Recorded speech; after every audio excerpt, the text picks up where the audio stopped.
आजची गोष्ट तात्पर्य कथा। एकदा दिल्लीतले एक डॉक्टर व्याख्यानासाठी दुसऱ्या शहरात जात होते।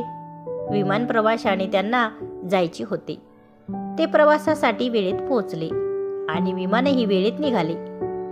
इथवर सगळे व्यवस्थित झाले।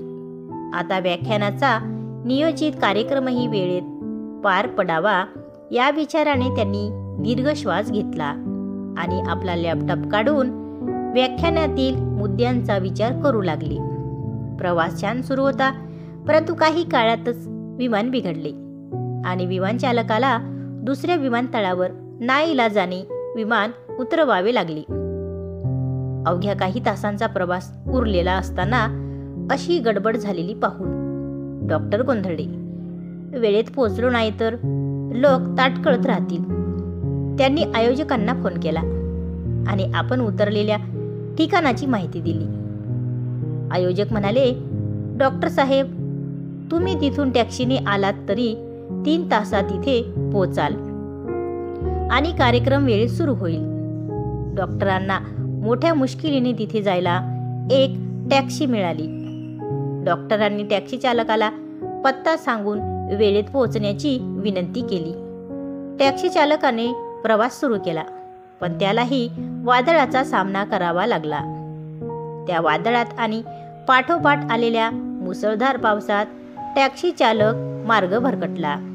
त्याच्या लक्षात येताच त्याने माफी मागितली आणि आता काही वेळ एका ठिकाणी थांबून मग पुढचा प्रवास करावा अशी विनंती केली।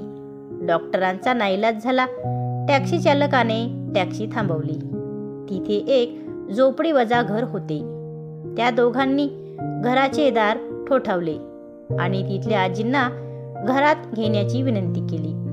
आजींनी त्यांना आत घेऊन चहा पाणी दिले। डॉक्टरांनी आजीचे आभार मानले। आजी आपल्या झोपलेल्या नातवाकडे बोट दाखवत म्हणाल्या, माझे आभार मानू नका। सदिच्छा द्यायच्याच असतील तर माझ्या नातवाला द्या। त्याला आशीर्वादाची गरज आहे। तो दुर्धर आजाराने ग्रस्त आहे। दिल्लीतले एक व्याख्यानात्मक डॉक्टर आहेत। तेच एकमेव याचा इलाज करू शकतील, पण त्याचे आई वडील वारले। मी म्हातारी त्याला कसे काय नेणार? तुमच्या सदिच्छा त्याला मिळाल्या तर काही चमत्कार घडेल। डॉक्टर म्हणाले, आजी, चमत्कार घडला आहे।